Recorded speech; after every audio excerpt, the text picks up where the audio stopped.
também. Porém, nem tudo são flores, tem um erro crasso de impressão nessa publicação que dá dó. Eu vou comentar mais sobre isso ao final dessa resenha. De qualquer forma, nós temos aqui um material em capa dura, que tem esta guarda de abertura e esta outra ao final da edição. Publicação que conta com papel offset de boa gramatura, 416 páginas em preto e branco, ao preço de R$ 165, mas dá para você achar com desconto. Eu vou deixar o link na descrição. Você tem a opção de comprar essa publicação com uma sobrecapa. Então tem essa daqui e uma outra que tem uma sobrecapa colorida que tem venda exclusiva no site da Amazon. O volume 1 saiu dessa mesma forma, com a opção de você comprar sem a sobrecapa e com a sobrecapa.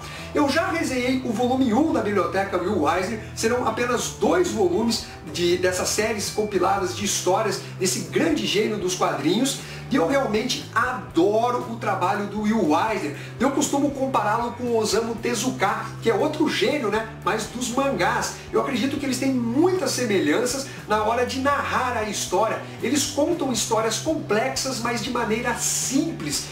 Parece meio até didático. É uma aula em quadrinhos. Tanto na questão da elaboração do roteiro, dos argumentos, mas na própria condução da história, na narrativa sequencial que o Will Eisner coloca. E aliás, ele foge daquele padrão dos requadros, tudo certinho. Ele faz composições de páginas diferente do que a gente está acostumado a ver nos quadrinhos. E aqui nós temos a compilação de 4 histórias do Will Eisner, o Sinal do Espaço, que já saiu como uma graphic novel pela editora Abril Jovem, material que veio colorido. Aqui você vai ter a publicação em preto e branco. Assunto de Família, uma publicação que saiu pela própria editora Devir, e também Pequenos Milagres, que também saiu pela editora Devir, ou foi pela Quadrinhos da Companhia, agora me deu um branco aqui. E temos também uma compilação de 7 histórias curtas inéditas no Brasil, que é o Will Eisner Reader. A história abre com Um Sinal do Espaço, que foi rebatizada como A Vida em Outro Planeta. Ali o Will Eisner ele vai destilar todo o seu pessimismo em relação à humanidade. A história vai narrar 2 cientistas que decifram um sinal vindo do espaço. Eles compreendem que se tratam de números primos em ordem crescente, então eles começam a presumir que veio de uma civilização inteligente extraterrestre. Só que existe toda aquela tensão envolvendo a Guerra Fria. A publicação foi escrita no ano de 1983. Então eles têm medo que essa informação vaze para os russos. Então cria-se um clima todo de conspiração, de apreensão dentro da história. O Will Eisner ele vai lidar não com a ficção científica, que era o que se esperava ao início dessa publicação, mas algo que ele domina muito bem, que são histórias do cotidiano, mas não narrativas sobre a vizinhança, a Avenida Dropsy. Não, ele vai pegar determinados núcleos políticos, religiosos, das pessoas, dos cientistas que desvendaram ou decifraram esse sinal, para fazer uma história mais humana, mostrando que na verdade as pessoas buscam objetivos próprios e não em favor da humanidade. Você esperaria que eventualmente as potências mundiais unissem forças, ou que os Estados Unidos fossem em busca desse sinal, né, visando algo não só para um caráter pessoal dessas pessoas, mas que tenha, né, algo mais em prol da sociedade. Então começa a relação dos políticos ascendendo o poder porque são mais fáceis de serem manipulados. Você tem um mendigo que, diante do vazamento da existência aí de vida extraterrestre inteligente, ele cria um culto, né? É muito louco, e começa a faturar com esse culto, e ali dentro também começa a ter as tretas, aí a relação de um agente que poderia ser o grande protagonista, e de certa forma mas ele não é de todo bondoso, então ele fica nessa zona cinzenta, e o Will Eisner ele consegue, através dessa narrativa que traz uma complexidade dentro da história, falar diretamente com o público com textos mais simples, que não são exatamente rebuscados e nem nada do tipo.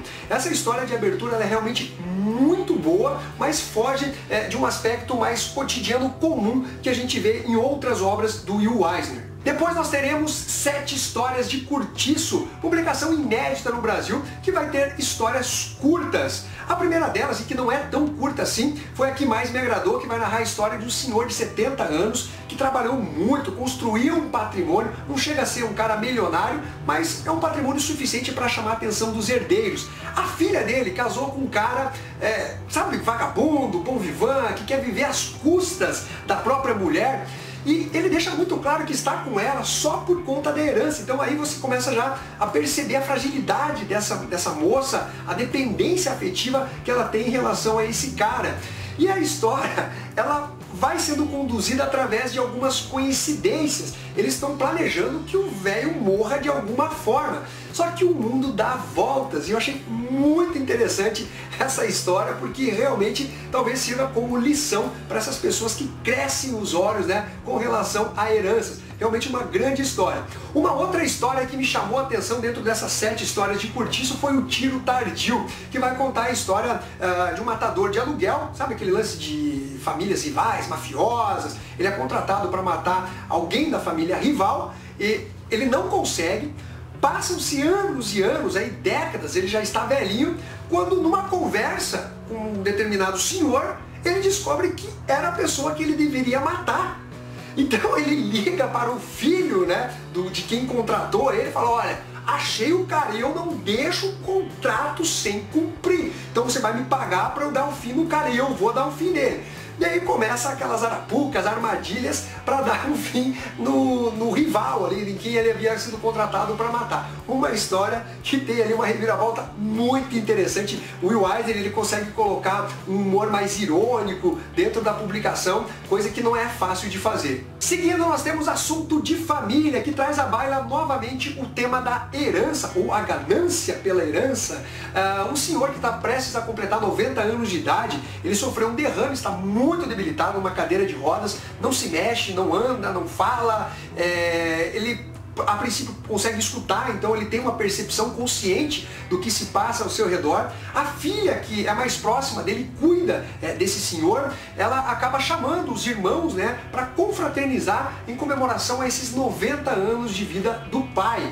E aí começa a ser desvendada a personalidade de cada um desses filhos e a relação que eles tiveram com esse pai. Você começa a ficar com dó, né, desse senhor todo ali debilitado, né, passivo, só observando o que acontece, já começando as brigas pela herança sem ele ter morrido, né, ou como é que vai ser a partilha e tal.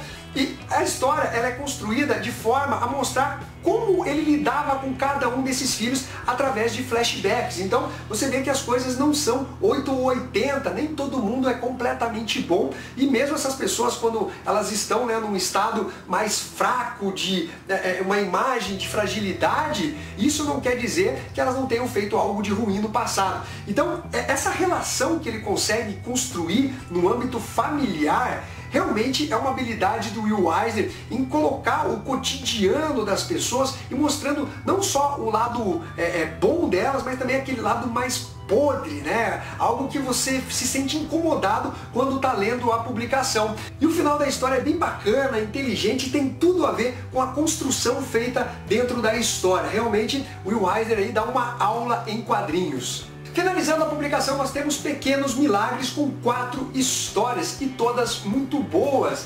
O Will Eisner ali, ele vai brincar um pouquinho com a questão da superstição das pessoas, onde elas acabam acreditando a fé delas em objetos, em pessoas, de forma que aquilo vai trazer um milagre para a vida delas e qualquer coisa boa que aconteça é exatamente atribuído a esse objeto ou a essa pessoa. E quando ela se vai ou se perde, você começa a imaginar que tudo de ruim que está acontecendo foi porque essa pessoa já sumiu ou esse objeto acabou desaparecendo de alguma forma. Então ele vai trazer essa questão aí envolvendo as crenças humanas em histórias muito bem feitas. A primeira delas, que é o Milagre da Dignidade, vai mostrar um senhor que acabou falindo e ele começa a receber dinheiro emprestado e sempre com aquele ar de arrogância, não, você vai me emprestar um valorzinho desse, eu tenho minha dignidade. E é um cara assim, todo malandrovski, 171, mas a gente sabe que o mundo dá voltas. E aí, como é que vai ficar a questão dessa dignidade que ele tanto arrotava, né? Uma outra história também que eu gostei bastante é o anel de casamento. Essa daí vai narrar a história de uma surda-muda e de um deficiente, né? Ele tem um problema na perna. E eles têm um casamento arranjado, porque a princípio ninguém quer ficar com eles. A partir do momento que vão em busca de um anel de casamento, e esse casamento ele realmente se confirma, tudo de bom parece que vai acontecer com essa nova família, mas em um determinado momento as coisas elas vão tomando outros rumos, até que tem uma reviravolta novamente no final da publicação. Realmente o Will Eisner ele domina muito bem a história, ele não perde ela durante a sua narrativa, é tudo muito redondinho, gostoso de ler. Como eu mencionei para vocês, ele não tem textos rebuscados ou complexos. A história ela pode vir a ser complexa, mas como ele desenvolve ela é muito fluida, dinâmica. Então o Will Eisner realmente consegue apresentar aqui somente histórias de alto nível.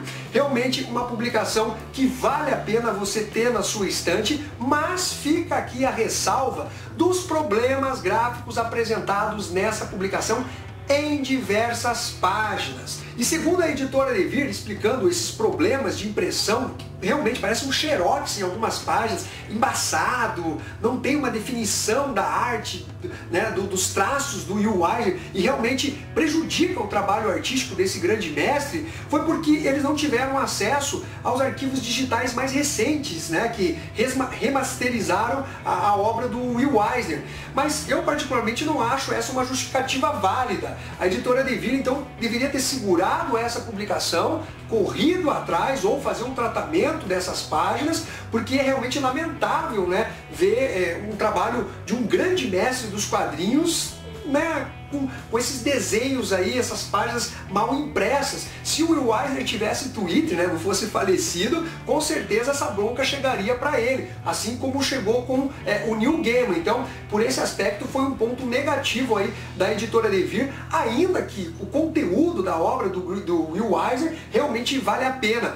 É uma pena que a gente vai ficar com essa impressão e a princípio não tem qualquer posicionamento da editora em recolher o produto, fazer algo, né, mais caprichado com essas páginas que realmente não ficaram bem impressas. De qualquer forma, que nota que eu dou para o conteúdo dessa publicação da Biblioteca Eisner? Eu dou uma nota 9. Fica a dica para vocês, galera, é um material que realmente vale a pena. Então é isso daí, galera, espero que vocês tenham curtido esse vídeo, não esqueça de dar o seu like, compartilhar e ficamos até a próxima. Fui!